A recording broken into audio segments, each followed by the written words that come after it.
श्री गणेशाय नमः। श्री कृष्ण भगवान सुनिए, शिव जी सुनिए, हनुमान जी सुनिए।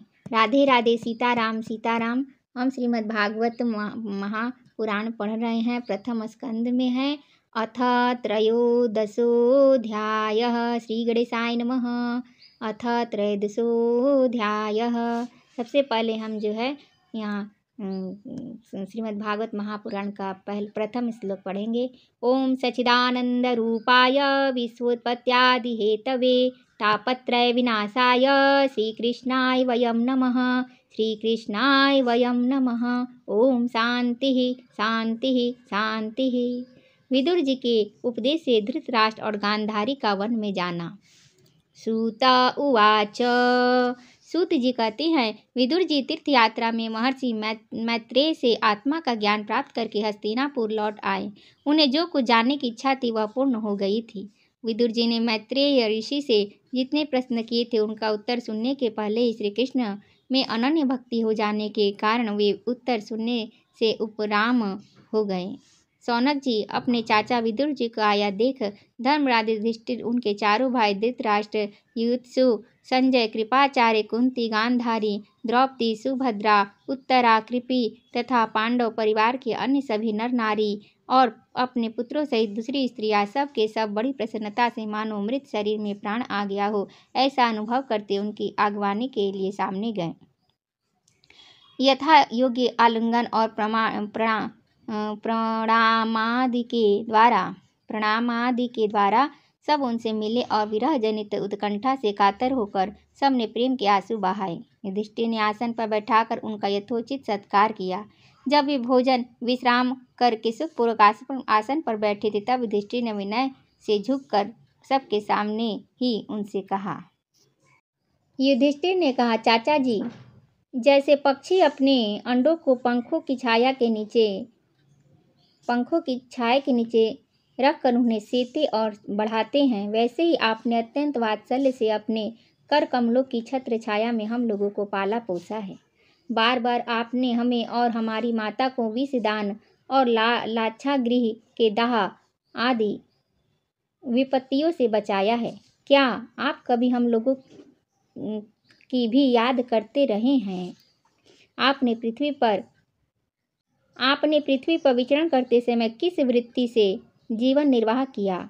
आपने पृथ्वी तल पर किन किन तीर्थों और मुख्य क्षेत्रों का सेवन किया? प्रभु, आप जैसे भगवान के प्यारे भक्त स्वयं ही तीर्थ स्वरूप होते हैं। आप लोग अपने हृदय में विराजमान भगवान के द्वारा तीर्थों को भी महातीर्थ बनाते हुए विचरण करते हैं। चाचा जी, आप तीर्थ यात्रा करते हुए द्वारका भी अवश्य ही गए होंगे। वहाँ हमारे सुहृद एवं भाई बंधु यादव लोग, जिनके एकमात्र आराध्य देव श्री कृष्ण हैं, अपनी नगरी में सुख से तो है न? आपने यदि जाकर देखा नहीं होगा तो सुना तो अवश्य ही होगा।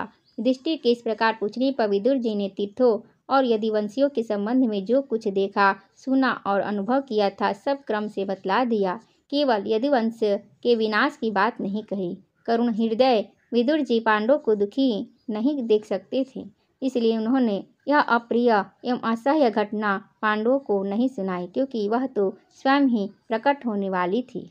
पांडव विदुर जी का देवता के समान सेवा सत्कार करते थे। वे कुछ दिनों तक अपने बड़े भाई धृतराष्ट्र की कल्याण कामना से सब लोगों को प्रसन्न करते हुए सुखपूर्वक हस्तिनापुर में ही रहे। विदुर जी तो साक्षात धर्मराज थे।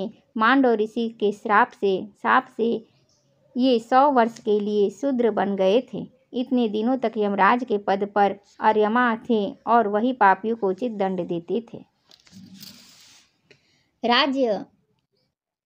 राज्य प्राप्त हो जाने पर अपने लोकपालों सरीखे भाइयों के साथ राजा युधिष्ठिर वंशधर परीक्षित को देखकर अपनी अतुल संपत्ति से आनंदित रहने लगे। इस प्रकार पांडव गृहस्थ के काम धंधों में रम गए और उन्हीं के पीछे एक प्रकार से यह बात भूल गए कि अनजान में ही हमारा जीवन मृत्यु की ओर जा रहा है। अब देखते देखते उनके सामने वह समय आ पहुंचा जिसे कोई टाल नहीं सकता। परंतु विदुर जी ने काल की गति जानकर अपने बड़े भाई धृतराष्ट्र से कहा, महाराज देखिए, अब बड़ा भयंकर समय आ गया है, झटपट यहाँ से निकल चलिए। हम सब लोगों के सिर पर वह सर्वसमर्थ काल मंडराने लगा है, जिसके टालने का कहीं भी कोई उपाय नहीं है। काल के वशीभूत होकर जीवन का अपने प्रीतम प्राणों से भी बात की बात में वियोग हो जाता है। फिर धन जन आदि दूसरी वस्तुओं की तो बात ही क्या है। आपके चाचा, ताऊ, भाई, सगे संबंधी और पुत्र सभी मारे गए। आपकी उम्र भी ढल चुकी, शरीर बुढ़ापे का शिकार हो गया।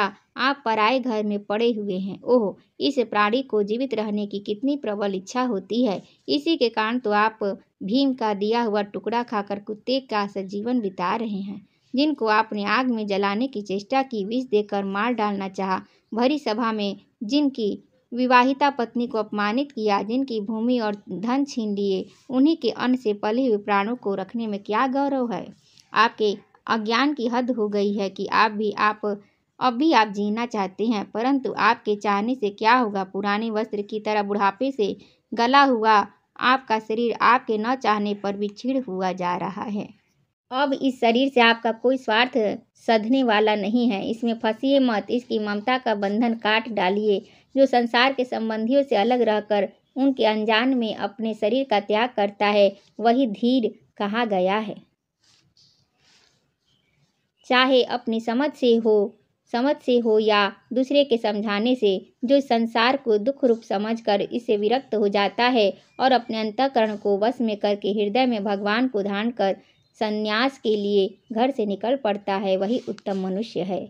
इसके आगे जो समय आने वाला है वह प्रायः मनुष्यों के गुणों को घटाने वाला होगा। इसलिए आप अपने कुटुंबियों से छिपकर उत्तराखंड में चले जाइए। जब छोटे भाई विदुर ने अंधे राजा धृतराष्ट्र को इस प्रकार समझाया, तब उनकी प्रज्ञा के नेत्र खुल गए। वे भाई बंधुओं के सुदृढ़ स्तेपासों को काटकर अपने छोटे भाई विदुर के दिखलाए मार्ग से निकल पड़े। जब परम पतिव्रता सुबल नंदिनी गांधारी ने देखा कि मेरे पतिदेव तो उस हिमालय की यात्रा कर रहे हैं जो सन्यासियों को वैसा ही सुख देता है जैसा वीर पुरुषों को लड़ाई के मैदान में अपने शत्रु के द्वारा किए हुए न्यायोचित प्रहार से होता है, तब वे भी उनके पीछे पीछे चल पड़ी। अजातशत्रु युधिष्ठिर ने प्रातःकाल संध्या वंदन तथा अग्निहोत्र करके ब्राह्मणों को नमस्कार किया और उन्हें तिल, गौ, भूमि और सुवर्ण का दान किया। इसके बाद जब वे गुरुजनों की चरण वंदना के लिए राजमहल में गए, तब उन्हें धृतराष्ट्र, विदुर तथा गांधारी के दर्शन नहीं हुए। युधिष्ठिर ने उद्विग्न चित्त होकर वहीं बैठे हुए संजय से पूछा, संजय, मेरे वे वृद्ध और नेत्रहीन पिता धृतराष्ट्र कहाँ हैं? तो पुत्र शोक से पीड़ित दुखिया माता गांधारी और मेरे परम हितैषी चाचा विदुर जी कहाँ चले गए? ताऊ जी अपने पुत्रों और बंधु बांधवों के मारे जाने से दुखी थे। मैं बड़ा मंद बुद्धि हूँ, कहीं मुझसे किसी अपराध की आशंका करके वे माता गांधारी सहित गंगा जी में तो नहीं कूद पड़े। जब हमारे पिता पांडु की मृत्यु हो गई थी और हम लोग नन्हे नन्हे बच्चे थे, तब इन्हीं दोनों चाचाओं ने बड़े बड़े दुखों से हमें बचाया था। वे हम पर बड़ा ही प्रेम रखते थे। हाय, वे यहाँ से कहाँ चले गए? सूत जी कहते हैं, संजय अपने स्वामी धृतराष्ट्र को न पाकर कृपा और स्नेह की विकलता से अत्यंत पीड़ित और विरहातुर हो रहे थे। वे युधिष्ठिर को कुछ उत्तर न दे सके। फिर धीरे धीरे बुद्धि के द्वारा उन्होंने अपने चित्त को स्थिर किया, हाथों से आंखों के आंसू पोंछे और अपने स्वामी धृतराष्ट्र के चरणों का स्मरण करते युधिष्ठिर से कहा। संजय बोले, कुल नंदन, मुझे आपके दोनों चाचा और गांधारी का संकल्प कुछ भी पता नहीं है। महाबाहो, मुझे तो उन महात्माओं ने ठग लिया। संजय इस प्रकार कह ही रहे थे कि तुम्बरु के साथ देवर्षि नारद जी वहां आ पहुँचे। महाराज युधिष्ठिर ने भाइयों सहित उठकर उन्हें प्रणाम किया और उनका सम्मान करते हुए बोले। युधिष्ठिर ने कहा, भगवान, मुझे अपने दोनों चाचाओं का पता नहीं लग रहा है। न जाने वे दोनों और पुत्र शोक से व्याकुल तपस्विनी माता गांधारी यहाँ से कहाँ चले गए। भगवान, अपार समुद्र में कर्णधार के समान आप ही हमारे पारदर्शक हैं। तब भगवान के परम भक्त भगवानमय देवर्षि नारद ने कहा, धर्मराज, तुम किसी के लिए शोक मत करो, क्योंकि यह सारा जगत ईश्वर के वश में है। सारे लोक और लोकपाल भी वश होकर ईश्वर की ही आज्ञा का पालन कर रहे हैं। वही एक प्राणी को दूसरे से मिलाता है और वही उन्हें अलग करता है। जैसे बैलगाड़ी रस्सी में बंधे और छोटी रस्सी से नथे रहकर अपने स्वामी का भार ढोते हैं, उसी प्रकार मनुष्य भी वर्णाश्रमादि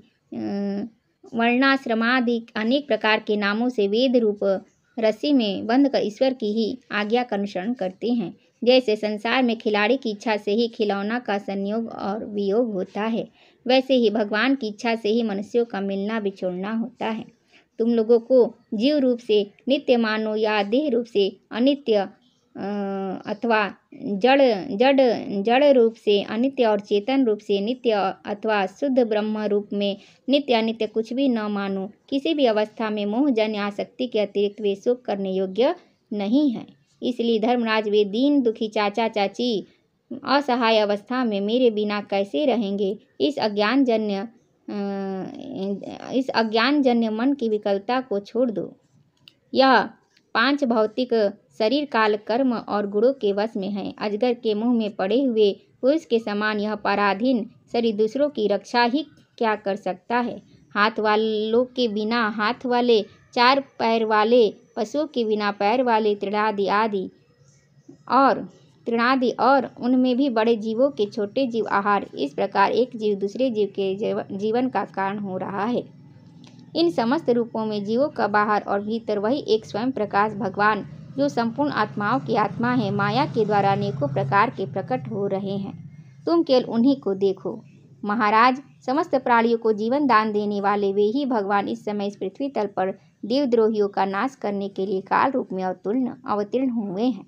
अब वे देवताओं का कार्य पूरा कर चुके हैं, थोड़ा सा काम और शेष है, उसी के लिए वे रुके हुए हैं। जब तक वे प्रभु यहाँ हैं तब तक तुम लोगों भी उनकी प्रतीक्षा करते रहो। धर्मराज, हिमालय के दक्षिण भाग में जहाँ सप्त ऋषियों की प्रसन्नता के लिए गंगा जी ने अलग अलग 7 धाराओं के रूप में अपने को 7 भागों में विभक्त कर दिया है, जिसे सप्त स्रोत कहते हैं, वही ऋषियों के आश्रम पर धृतराष्ट्र अपनी पत्नी गांधारी और विदुर के साथ गए हैं। वहाँ वे त्रिकाल स्नान और विधिपूर्वक अग्निहोत्र करते हैं। अब उनके चित्त में किसी प्रकार की कामना नहीं है, वे केवल जल पीकर शांत चित्त से निवास करते हैं। आसन जीत कर प्राणों को वश में करके उन्होंने अपनी छहों इंद्रियों को विषयों से लौटा लिया है। भगवान की धारणा से उनके तमोगुण, रजोगुण और सत्वगुण के मल नष्ट हो चुके हैं। उन्होंने अहंकार को बुद्धि के साथ जोड़कर और उसे क्षेत्रज्ञ आत्मा में लीन करके उसे भी महाकाश में घटाकाश के समान सर्वाधिष्ठान ब्रह्म में एक कर दिया है। उन्होंने अपनी समस्त इंद्रियों और मन को रोककर समस्त विषयों को बाहर से ही लौटा दिया है और माया के गुणों से होने वाले परिणामों को सर्वथा मिटा दिया है। समस्त कर्मों का संन्यास करके वे इस समय ठूठ की तरह स्थिर होकर बैठे हुए हैं। अतः तुम उनके मार्ग में विघ्न रूप मत बनना। धर्मराज, आज से 5वें दिन वे अपने शरीर का परित्याग कर देंगे और वह जल कर भस्म हो जाएगा। गार्हपत्यादि अग्नियों के द्वारा पर्णकुटी के साथ अपने पति के मृत देह को जलते देखकर बाहर खड़ी हुई साध्वी गांधारी भी पति का अनुगमन करती हुई इसी आग में प्रवेश कर जाएगी। धर्मराज, विदुर जी अपने भाई का आश्चर्यमय मोक्ष देखकर हर्षित और वियोग देखकर दुखित होते हुए वहाँ से तीर्थ सेवन के लिए चले जाएंगे। देवर्षि नारद यूँ कहकर तुम्बरु के साथ स्वर्ग को चले गए। धर्मराज युधिष्ठिर ने उनके उपदेशों को हृदय में धारण करके सुख को त्याग दिया। इति श्रीमद्भागवते महापुराणे पारमहंस्यां संहितायां प्रथमस्कन्धे नैमिषीयोपाख्याने 13ोऽध्यायः। ओम श्री कृष्णार्पणमस्तु। ओम हरये नमः। श्री कृष्ण गोविंद हरे मुरारी, हे नाथ नारायण वासुदेवम। राधे कृष्णा कृष्णा कृष्णा, राधे कृष्णा कृष्णा कृष्णा, राधे राधे राधे राधे राधे राधे राधे राधे राधे राधे राधे राधे। रुक्मिणी वल्लभ राधे श्याम सीताराम सीताराम, रुक्मिणी वल्लभ राधे श्याम सीताराम सीताराम, रुक्मिणी वल्लभ राधे श्याम सीताराम सीताराम। जय सिया राम, जय हनुमान संकट मोचन कृपा निदान। जय श्री राधे, जय सीताराम। ओम नमः पार्वती पतये। हर हर हर महादेव, हर हर हर महादेव, हर हर हर महादेव। जय जय श्री राधे, जय जय श्री राधे, जय जय श्री राधे, जय श्री राधे, जय श्री कृष्ण।